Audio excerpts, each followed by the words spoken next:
Hi everyone, welcome back to my channel. I'm Shamira Benson, one part of Team Benson. I totally forgot to film an intro to this video, but we're gonna do a little day in my life. We have a couple things we need to get done today, so let me show you what happened. So I did some garden things. So we were trying to get the garden prepared for fall. As soon as things are ready to come out of my garden, I like to amend that area because I have red wiggler worms that I need to feed, and I need to be able to have them make more compost and add stuff and amendments to that area because they eat down the soil pretty quickly because they eat every different inorganic and organic material in there. So I try to make sure that I said organic material in there. So I try to make sure that right when something's coming out, I leave those roots in there and then we can amend that. And then I also, I'm showing you guys a little bit of how I clean out our water bottles so that then I can go and fill up our water at Trader Joe's. No, not Trader Joe's, Sprouts. So just come along with me today. It's gonna be fun. Oh, and I'm gonna show you guys my Shabbat table at the end, so stay tuned. Okay guys, so when it comes to filling up my water bottles and refilling them, I want to make sure that they're seriously sanitized. A lot of bacteria can happen when you have water and air because that's what things need to live. So in a sink, I have some hot water, and then I add some vinegar and some soap, and then also this is iodine.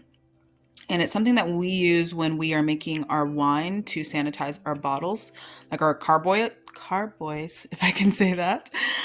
So what I'm gonna do is I'm just going to make sure that this is fully submerged. So it has all the water in it. You'll hear the bubbles. And it'll fully sink once it's fully submerged. I don't want there to be any type of air bubbles or anything like that in it. I wanna make sure that it's this solution is completely touching everything. So after that, it still has some, then I will let it soak for a couple of minutes, probably I would say maybe 15-20 minutes per sink full, and then I'm gonna rinse it in some hot water. So really hot water, just rinse it and then let it air dry and it'll be good to fill. Alright guys, so I broke my tripod, so that's on my list of things to get this today. But before I do all that, I want to come out to the garden and get some stuff done in the garden. Now, monsoon storms have ripped up my umbrella, so that's on a list of things that I need to get a new one of because that's as high as it goes. I thought it would be really cool to have this one with a string. Nope, we just need the old school one that's a little bit more heavy duty. So I'm gonna come out here and I'm gonna water, but the main thing that I wanna get done is I have some bags of soil that are just baking here in the sun, and those are for all the places that grew big vegetables, like where my black cherry tomato was. So I'm gonna go ahead, I'm gonna take this mulch up, so basically all these dried leaves, I'm gonna pull that up, put the potting soil down there, and then I'm going to put the mulch back on it, and I'm going to let this area compost for a little bit. It's probably going to get another black cherry tomato. I haven't decided yet, but probably. So I want to make sure that it's nice and ready before I plant anything in there. The other thing I want to do is when we're looking at our one little shishito pepper that's left, I need to get some soil in that pot.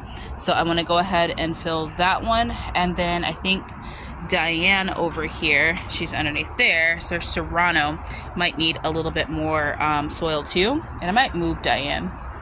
And then the other thing I want to put a little bit more soil in is really fill up these because I want to plant my tromboncino squash in my Vago garden, or my dragon fruit Vago garden beds. Okay guys, I wanted to show you this real quick because not all the time do I remove the mulch. In fact, I a lot of times leave it because it makes more mulch. The worms eat down whatever it is that they want to eat, and they leave their castings, all of this right here is just worm castings. It's not even dirt, it's worm castings. And then they leave the big woody pieces at the top. So all of the mulch comes up to the top and it makes more. So not only do I leave all the leaves, but all of the woody chip pieces that are naturally in just the bag soil that I get or the compost, all of that comes to the top. So about every, like maybe once a year or like every like couple of seasons, I will take that layer of mulch off because it has produced twice as much as what I actually put down. So I'm going to fill this area, and then I'm going to cover it just with probably like half that bucket, and then the rest of that bucket I'm going to use somewhere else in the garden, maybe like right there or inside of here. But this is what I mean by there's like natural like wood chip pieces, like all of these little wood pieces. These were just in the potting soil. Okay guys, I've hit my limit with the heat, but I had a little bit of soil left, so I put some right there. I also filled up the Bago garden beds and my trees. My trees and Yuli, our grapevine, needed some soil. Big Nisi needed some soil, so I filled up her pot. I got, oh, that one's not, yep, that one is Big Nisi. The shishito pepper, I went ahead and filled up that one, and I took off all the old shishito peppers and I trimmed the bottom, so then that way it's not growing all wild. I've overfilled this area because the worms are really active right here, composting those big roots. So that one is going to sink down a little bit, and I'm not going to plant anything in that area until the fall. So by the fall, it'll be perfectly ready. And then I just mulched with the extra mulch over here and a little bit over here. I do still have one bag left, but guys, it is hot and I've hit my limit. So that means it is time to go inside and do something else. We're going to go get water. Guys, I'm not really sure where I left off in this video, but we are now later on today, and I wanted to show you guys the seeds that I'm going to drop in. So I already went, I got our water. I haven't gotten a new umbrella yet because I couldn't find one, so fingers crossed I'll be able to find one. But I did fill up the water jugs. I wanted to kind of put that little clip in there about like sanitizing your glass jars and making sure that everything is good, just because you want to make sure that things are pretty sanitized, because water can hold a lot of bacteria. So when that is like our drinking water, so we want to make sure that everything is completely cleaned out and rinsed out and good to go. So that's why I wanted to add that little clip in there. But we are trying to use only glass jars is what we're trying to use. So I think we're starting to collect enough of them to where we can do that. Now, for what is going in the garden right now that I have a couple like little spaces, I am going to put, so I'm going to fill in the spots that were kind of like missing, or the spots that are bare, where I had planted things, but like maybe only a couple popped up. So more Kentucky Wonders. I know I have like one on each side, I want to say. So I want to have, my goal is to have at least 3 on each side, because that'll make that really thick. And it'll make sure that everything germinates and make sure everything pollinates and all that kind of great stuff. My black eyed peas, I want to drop in a few more black eyed peas. I have some black eyed peas that are doing great out there, but I have some that I think it might be the roly-polies that ate a couple of them, or the shade cloth just got blown off, or maybe the sandstorm. Who knows? So I want to get a couple more black eyed peas in the blank spots that were in there. Now, my big kahuna beans did not germinate at all right now, so I'm thinking that I'm just gonna put in, I want to put in the black eyed peas just over top of them, but the problem is that I'm pretty sure they're probably going to germinate, so then it would just like pop up. So I might just leave those spots blank and then just put in my big kahunas like closer to like the fall time when it cools down, just put in more big kahuna beans. That way if the ones that are already in there pop up and germinate, it's not going to be like, I don't know which one's a green bean and which one's like a black eyed pea. So we'll have that issue when it comes. The next thing is going to be a dwarf moringa.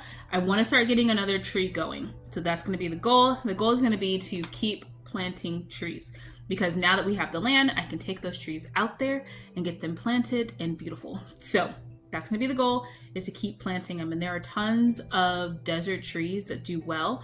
Moringa is one of those ones that's really healthy for you and has like a lot of good things for like just like medicinal wise. So I want to make sure I have one of those. And then mesquite trees. I want to have a lot of mesquite trees, because if you guys don't know, you can make mesquite flour. So I can make my own flour. We can also use the mesquite pods and all of that to feed like our animals.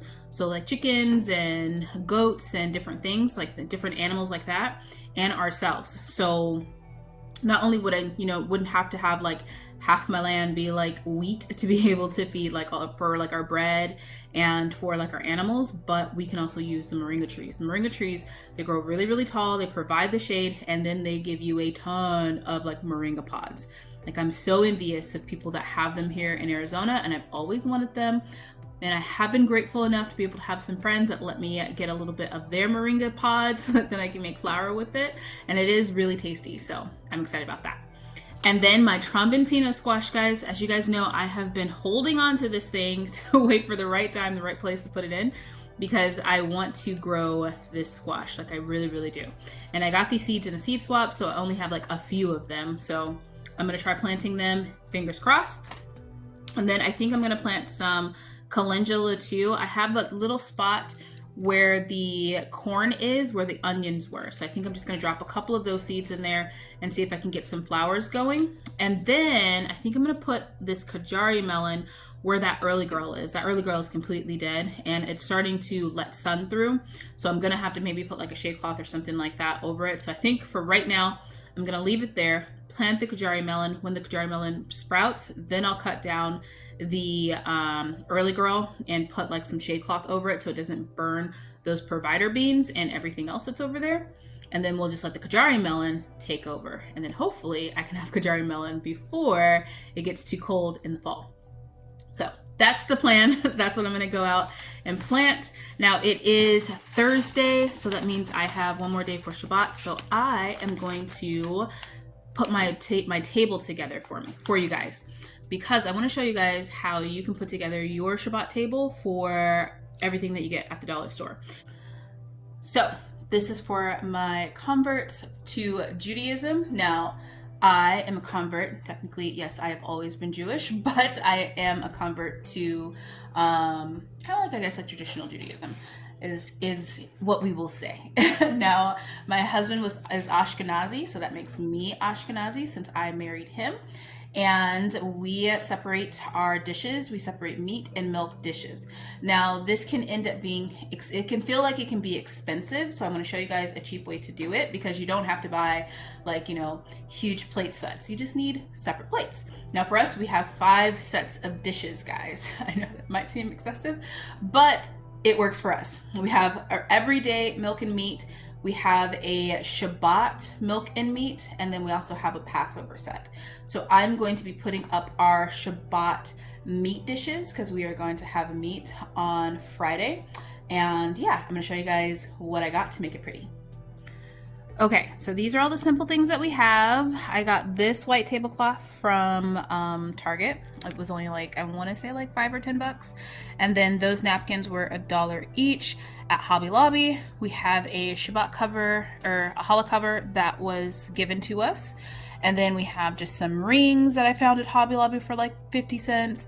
Now the Dollar Tree I got all the plates from, and the charger. If you guys want to make something look like super fancy, buy a charger. It was worth $1.25, but the charger and these plate sets, this plate set, whole thing with the these right here came, the mat covers all came from the Dollar Tree. The vase came from my grandmother, and then I put some flowers in it. I probably should have bought more flowers, but you know, I feel like it's one of those things that it fit like my smaller vase and then like the normal like bunch of them. But then this one, the vase is a lot wider at the top. So it still kind of looks pretty though. And then we have our challah board that I got from Home Goods. That was 75% off, guys, after the holidays. So make sure you guys check Home Goods, because they don't have a lot of like Jewish, like Judaica stuff, but they do have some. So let's put it all together, see what it looks like. Okay guys, and there we have it. The table is all preset. Let's try and get a wide angle. What do you guys think? Let me know. So also I forgot to say that we have these glasses from the Dollar Tree. They're just for water. And then we also have our wine glasses. Now for these, I got these from Goodwill for like 25 cents. And there were only 3 matching ones. But we only needed 3 because Mr. Benson usually does his kiddush with the kiddush cup. So then we only needed 3. So that makes sense.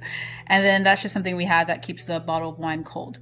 So there it is, all nice and ready, and it's all pretty.